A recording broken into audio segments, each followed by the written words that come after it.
NCC YouTube चॅनलवर तुम्हा सर्वांचं स्वागत. आज आपण एक नवीन टॉपिक घेत आहोत, accounts of not for profit concern. ह्या टॉपिकबद्दलचे सगळा मीनिंग, त्याचे फीचर्स किंवा इम्पॉर्टन्स याबद्दलचं हे लेक्चर आहे. Accounts of not for profit concern याचं मीनिंग आज आपण बघतो आहोत. मीनिंग असं आहे, generally organizations are established with object to earn profit, but some organizations undertake various activities without any profit motive. For example, charitable hospitals, schools, colleges, trade union, religious concerns, libraries, etc. हा याचा meaning आहे. Account not for profit concern हे नावामध्येच आपल्याला समजतं की ह्या concerns profit मिळविण्याच्या हे स्थापन झालेल्या नसतात, एस्टॅब्लिश झालेल्या नसतात. जनरली अकाउंटमध्ये आपण पाहतो की बऱ्याचशा संस्था या किंवा बरेचसे उद्योग, बिझनेस हे प्रॉफिट मिळवण्याच्या हेतूनेच झालेले असतात. आणि मग प्रॉफिट मिळवणाऱ्या संस्था आणि नॉन प्रॉफिट मिळवणाऱ्या संस्था ह्या दोघांमध्ये काहीतरी डिफरन्स हा आहेच. तर ह्या मिनिंगमध्ये आपण मेन इश्यू काय घेतो की generally organisations are establish with object to earn profit. बऱ्याचशा ऑर्गनायझेशन्स असतात, ह्या एस्टॅब्लिश होतात, निर्माण होतात प्रॉफिट मिळविण्याच्या हेतूने. Okay. But some organisations undertake various activities without any profit motive. आणि बऱ्याचशा संस्था अशा असतात ज्या त्यांच्या ॲक्टिव्हिटी ज्या असतात ह्या प्रॉफिट मोटिव्ह ह्या हेतूने झालेल्या नसतात. फॉर एक्झाम्पल दिलेत मी इथे एक चॅरिटेबल हॉस्पिटल्स. चॅरिटेबल हॉस्पिटल तुम्ही म्हटलं तर ते गरीब रुग्णांना सेवा देण्यासाठी चालू करतात. अगदी कमीत कमी फी त्यांच्याकडनं घेतली जाते, पण काही काही संस्थांमध्ये फीसुद्धा घेतली जात नाही. तसेच स्कूल्स, कॉलेजेस हे सुद्धा मुलांना शिक्षण देणं ह्या हेतूने चालवले जातात. ट्रेड युनियन्स, कामगारांच्या संघटना, ह्या कामगारांच्या संघटना सगळे कामगार एकत्र येतात आणि त्यांच्या मागण्या वगैरे मान्य करण्यासाठी ह्या संस्था होतात. तसेच रिलिजियस कन्सर्न्स आपण म्हणतो की सगळ्या संस्था, सार्वजनिक रिलिजियस म्हणजे धार्मिक संस्था. फॉर एक्झाम्पल आपण सगळ्यात छान आपल्याकडे येणारं उदाहरण म्हणजे गणपतीची मंडळं असतात किंवा गणपती मंडळ असतात किंवा देवाच्या काही ठिकाणी संस्था, रिलिजियस कन्सर्न किंवा रिलिजियस संस्था तयार होतात. आणि ह्या संस्थांचा हेतू असा नसतो की तुम्ही प्रॉफिट मिळवणं. ओके. नंतर लायब्ररीजसुद्धा प्रॉफिट मिळवणं ह्या हेतूने नसतात, तर लोकांना पुस्तकं अवेलेबल करून देणं एक कमीत कमी फीजमध्ये. आणि अशा प्रकारे असा हा मिनिंग होतो account for not for profit concern. Okay. हे झालं आपलं मिनिंग. आता आपण बघूया फीचर्स.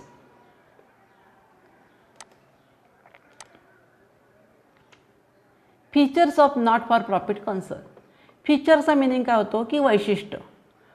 नॉट फॉर प्रॉफिट कन्सर्नची वैशिष्ट्य काय आहे त्यातलं मी पहिलं वैशिष्ट्य सांगते. First, such organisations are not aim to make profit. जसं मगाशी आपण मिनिंग डेफिनेशन बघितलं, त्याच्यामध्ये जी काय डेफिनेशन होती की they are not establish to earn profit, तर that is the features of these organisation. ही ऑर्गनायझेशन जी असतात ती प्रॉफिट मिळवण्यासाठी झालेली नसतात. सेकंड फीचर्स आहे, such organisations form for promotions of art, culture, sports, educations, charity आणि हेल्थ एक्सेट्रा. आर्ट्स, कल्चर वगैरे काही ज्या गोष्टी आहेत त्यांना प्रमोट करण्यासाठी, डेव्हलपमेंट करण्यासाठी आणि लोकांनी जास्तीत जास्त आर्टमध्ये जावं, कल्चरमध्ये जावं किंवा स्पोर्ट्समध्ये जावं, ह्या प्रमोशनसाठी सुद्धा काही ऑर्गनायझेशन्स तयार होतात. स्पोर्ट्स क्लब असतात किंवा चॅरिटी असतात, संस्था असतात, देणगी देणाऱ्या संस्था, हेल्थ संस्था असतात, ह्या प्रमोटसाठी केल्या जातात किंवा त्यांचं क्रिएशन्स होतं. थर्ड आहे members become members by paying subscriptions and entrance fee. सबस्क्रिप्शन्सचा मिनिंग होतो की वर्गणी आपण म्हणतो. आणि ह्या ज्या सगळ्या संस्था असतात ह्या संस्थांचं मेन एम असतं की सबस्क्रिप्शन गोळा करणं. आणि तसंच एंट्रन्स फी, जर समजा एखादा स्पोर्ट्स क्लब असेल तर स्पोर्ट्स क्लबमध्ये एंट्रन्स फी, किंवा एखादी संस्था असेल सार्वजनिक संस्था तर एंट्रन्स फी, जो सभासद येतो जो मेंबर येतो त्यांच्याकडनं एंट्रन्स फी घेतली जाते किंवा वर्गणी घेतली जाते. आणि वर्गणी हे त्यांचं मूळ इन्कम असतं आणि त्याच्यावर त्यांचं सगळं व्यवहार चालतो. आणि जे सबस्क्रिप्शन देतात, जे एंट्रन्स फी देतात तेच आपल्या संस्थेचे काय असतात, मेंबर्स बनतात. हे झालं आपलं थर्ड फीचर्स. फोर्थ आहे members do not get dividend. जसं आपण म्हणतो की एखाद्या कंपनीचे आपण शेअर्स घेतले तर मला डिव्हिडंड मिळणार आहे, म्हणून त्या हेतूने एखादी व्यक्ती एखाद्या कंपनीचे शेअर्स खरेदी करते. पण इथे मेंबर्सना डिव्हिडंड मिळत नाही, कारण संस्थांचा हेतूच काय असतो की प्रॉफिट न मिळवणं. आणि प्रॉफिट जर मिळत नसेल तर डिव्हिडंड त्यांना मिळू शकत नाही आहे.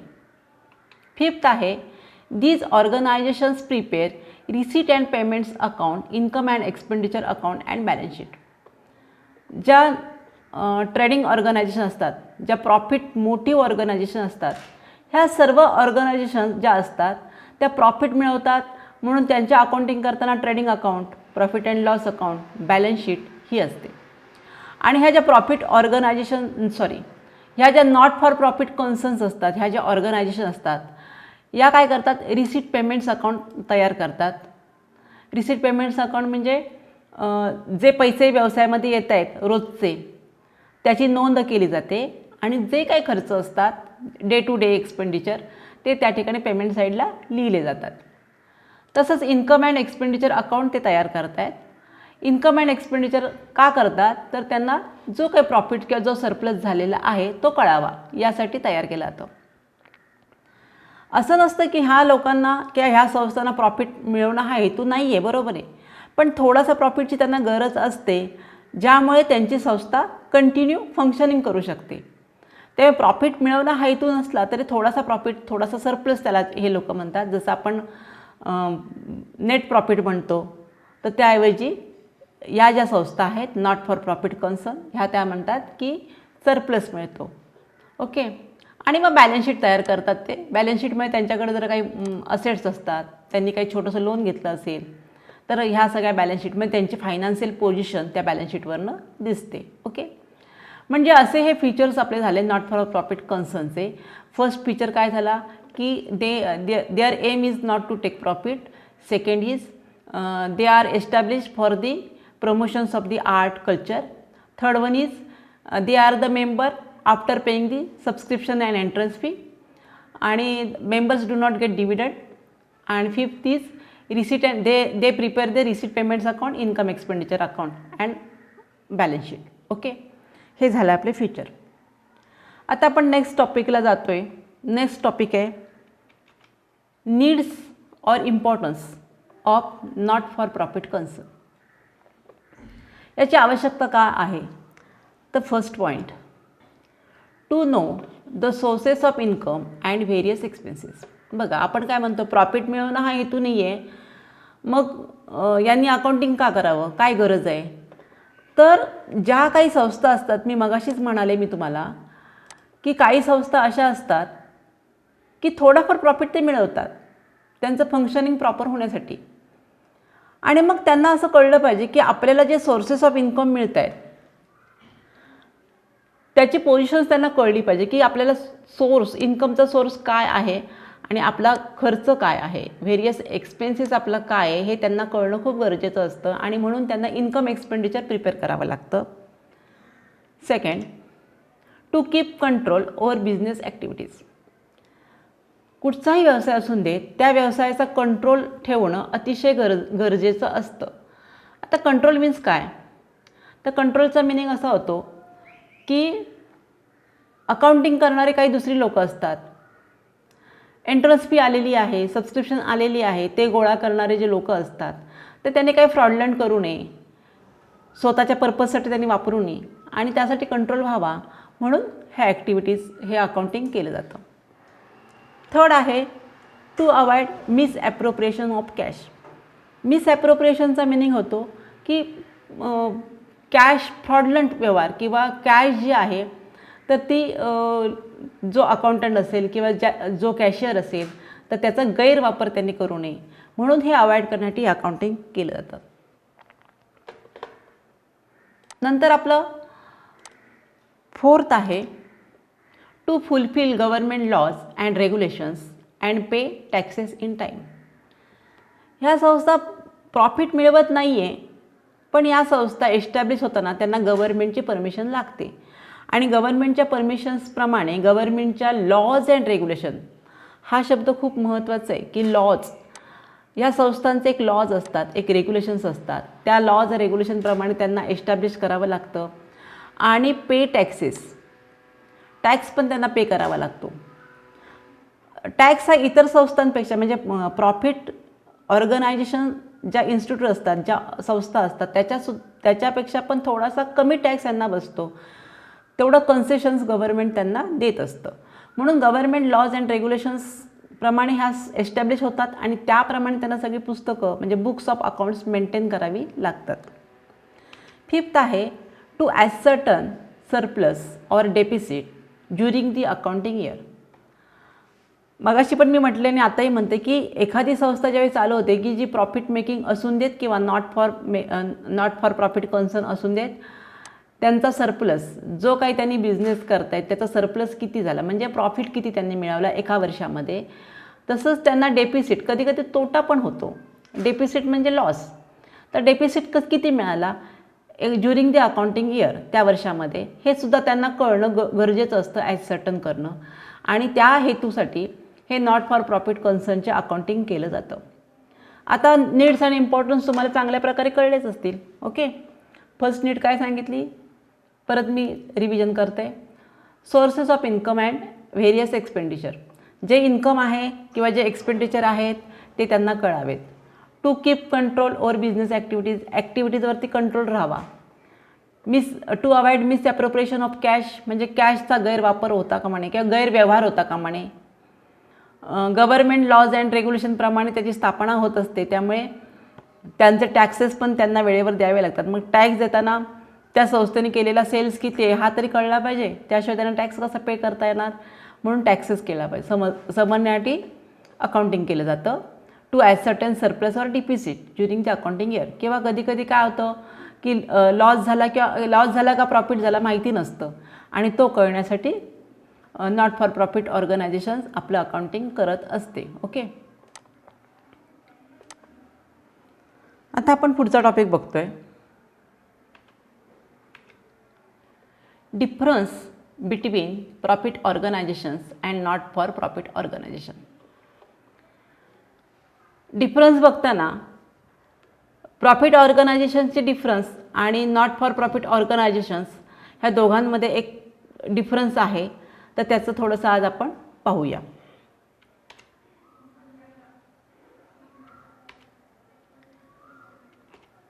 मेन ऑब्जेक्ट करताना प्रॉफिट ऑर्गनायझेशनचा मेन ऑब्जेक्ट काय असतो आणि नॉट फॉर प्रॉफिट ऑर्गनायझेशनचा काय ऑब्जेक्ट असतो, ह्या ऑब्जेक्टवरून आपण डिफरन्स करणार आहोत. त्यातला पहिला बघूया आपण, प्रॉफिट ऑर्गनायझेशनचा डिफरन्स.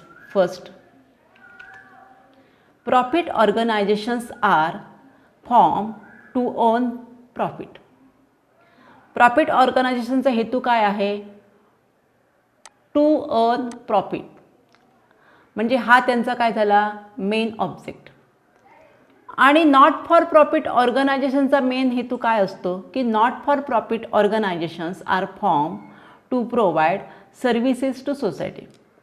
आणि मग ह्यांचं मेन एम काय असतं किंवा मेन ऑब्जेक्ट काय असतं की सर्व्हिस देणं सोसायटीला. Okay, this is the main M of this organisations. Okay, म्हणजे तुम्हाला दोघांमधला फरक कळला असेल की टू अर्न प्रॉफिट आणि गिव्ह दी सर्व्हिसेस, आणि दे अर्न दी एक सम प्रॉफिट. असं नाही की प्रत्येक वेळेला ते प्रॉफिट मिळवत नाही, तर थोडाफार प्रॉफिट ते मिळवत असतात.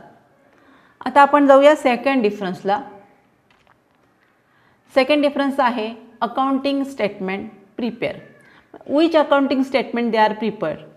The first one is profit organisations, त्याच्याबद्दल आपण बोलणार आहोत. आणि नंतर आहे not for profit organisation. Profit ऑर्गनायझेशनचं कोणत्या स्टेटमेंट प्रिपेअर करते, तर प्रॉफिट ऑर्गनायझेशन तयार करत असते trading, profit and loss account and balance sheet, ही तिन्ही स्टेटमेंट ती तयार करते. आणि नॉट फॉर प्रॉफिट ऑर्गनायझेशन काय तयार करतं, कोणते स्टेटमेंट तयार करतं, receipt and payments account, income and expenditure accounts आणि बॅलन्स शीट, हे तिन्ही. आता तुमच्या लक्षात आलं की बॅलन्स शीट ही दोन्ही संस्थांकडे ही कॉमनच आहे, कारण बॅलन्स शीटमुळे त्यांची पोझिशन्स कळते, त्यांच्याकडे लायबिलिटीज किती आहेत, त्यांच्याकडे असेट्स किती आहेत, हे सगळं दोन्ही संस्थांना कळतं. फक्त प्रॉफिट ऑर्गनायझेशन ट्रेडिंग अकाउंट तयार करतं आणि प्रॉफिट अँड लॉस अकाउंट तयार करतं. ह्याचा मिनिंग नेट प्रॉफिट किती झाला, लॉस किती झाला यासाठी तयार करतं. ट्रेडिंग अकाउंट तयार करताना त्यांना ग्रॉस प्रॉफिट कळतं आणि प्रॉफिट अँड लॉस करताना त्यांना नेट प्रॉफिट कळतो. आणि not for profit organisations receipt payments तयार करतात. रिसीट अँड पेमेंट्स म्हणजे रोजची येणारी कॅश आणि होणारा खर्च हा त्या रिसीट पेमेंटमध्ये सांगितला जातो. आणि इन्कम अँड एक्सपेंडिचर, हे income and expenditure like a profit and loss अकाउंटच असतं आणि ते तयार करतात. त्याच्यामुळे त्यांना सरप्लस कळतो आणि त्यांचा डेफिसिट, जर लॉस झाला तर लॉस कळतो आणि बॅलन्स शीट. ओके. नंतरचा डिफरन्स बघतोय आपण ट्रायल बॅलन्स. ट्रायल बॅलन्सवरून प्रॉफिट ऑर्गनायझेशन्स आणि नॉट फॉर प्रॉफिट ऑर्गनायझेशनचा डिफरन्स बघूया. ट्रायल बॅलन्स प्रॉफिट ऑर्गनायझेशन तयार करतं का, तर प्रिपेअर ट्रायल बॅलन्स, त्यांना ट्रायल बॅलन्स तयार करावा लागतो. आणि नॉट फॉर प्रॉफिट ऑर्गनायझेशन काय करतं, तर not prepare trial balance. Not for profit organisation trial balance करत नाही आहे. का नाही करत आहे, तर त्यांचं प्रोडक्शन जरी असलं तरीसुद्धा प्रॉफिट मिळवणं हा त्यांचा हेतू नाही आहे. आणि हे जे प्रॉफिट ऑर्गनायझेशन असतात त्यांच्या जर्नल एंट्री असतात, जर्नलवरून त्यांचा ट्रायल बॅलन्स तयार होतो आणि ट्रायल बॅलन्स म्हणून त्यांनी ट्रेडिंग प्रॉफिट अँड लॉस करतात. आणि नॉट फॉर प्रॉफिट ऑर्गनायझेशन काय करते की रिसीट पेमेंट तयार करतं, की रोजची येणारी कॅश आणि एवढ्या असेट आहेत आपल्याकडे किंवा आपण एवढं लोन घेतलं, एवढीच माहिती त्यांच्याकडे असते. आणि त्या रिसीट पेमेंट अकाउंटवरून आपण काय करतो, इन्कम एक्सपेंडिचर करतो, म्हणून त्यांना ट्रायल बॅलन्सची गरज लागत नाही. Okay. Next, capital fund. Profit organisations and not for profit ऑर्गनायझेशनमध्ये आपण फरक सांगतोय. प्रॉफिट ऑर्गनायझेशनचा कॅपिटल फंडबद्दल मी बोलते आहे. Owners investment including general reserve and surplus. Profit organisation करणाऱ्या ज्या संस्था असतात त्यांनी जी काही इन्व्हेस्टमेंट आणलेली आहे बिझनेसमध्ये, म्हणजे capital invested by the partner, capital invested by the company वगैरे वगैरे, शेअर्स हे ते वगैरे जे काय असेल ते, आणि त्यांच्यामध्ये त्यांचं कॅपिटल आणि जनरल रिझर्व किंवा त्याला आपण रिझर्व अँड सरप्लस म्हणतो, हे सगळं एकत्र करून त्यांनी त्यांचा प्रॉफिट किंवा त्यांचं कॅपिटल फंड तयार होतं. आणि नॉट फॉर प्रॉफिट ऑर्गनायझेशनचं कॅपिटल फंड कसं तयार होतं, तर capital fund including subscriptions, donations, surplus हे मिळून त्यांचं कॅपिटल फंड तयार होतं. आता बघा की कॅपिटल, ओनर्स इन्व्हेस्टमेंट म्हणजे कॅपिटल, जनरल रिझर्व किंवा रिझर्व अँड सरप्लस हा त्यांचा प्रॉफिटमधला काही भाग असतो, तो शिल्लक राहतो. नेट प्रॉफिट, सरप्लस म्हणजे नेट प्रॉफिट, हे मिळून किंवा जर लॉस झाला तर लॉस तिथे लेस होतो. आणि कॅपिटल यांचं जे आहे नॉट फॉर प्रॉफिट ऑर्गनायझेशन, त्यांचं कॅपिटल फंडमध्ये त्यांच्याकडे जी सबस्क्रिप्शन वर्गणी मिळते आहे, डोनेशन मिळतं किंवा त्यांना जो प्रॉफिट होतो, सरप्लस होतो, हे सगळं मिळून त्यांचं कॅपिटल फंड तयार होतो. ओके. हे झालं आपलं नॉट फॉर प्रॉफिट कन्सर्नबद्दलचं इंट्रोडक्शन्स लेक्चर. ऑब्जेक्टिव्ह टाईपचे जेव्हा क्वेश्चन्स येतात आपल्याला, तर ऑब्जेक्टिव्ह टाईपच्या क्वेश्चन्समध्ये आपली थेअरी थोडीशी पक्की पाहिजे. प्रॉब्लेम्स करता करता सुद्धा, म्हणजे ज्यावेळी नॉन फॉर प्रॉफिट कन्सर्नचे आपण प्रॉब्लेम करत असतो तर प्रॉब्लेम करता करता सुद्धा आपल्याला बऱ्याचशा गोष्टी कळत असतात, पण हे कळणं खूप गरजेचं असतं. आता ह्या लेक्चरनंतर माझं नेक्स्ट लेक्चर मी देणार आहे की फॉर्मॅट कसे असतात, त्याच्यामध्ये ज्या येणाऱ्या काही काही गोष्टी आहेत त्याबद्दल मी थोडं सांगणार आहे. आजचं लेक्चर मला वाटतं तुम्हाला कळलं असेल, समजलं असेल. जर काही तुम्हाला डिफिकल्टीज असतील तर नक्की मला कॉमेंट्स बॉक्समध्ये कळवा. थँक्यू.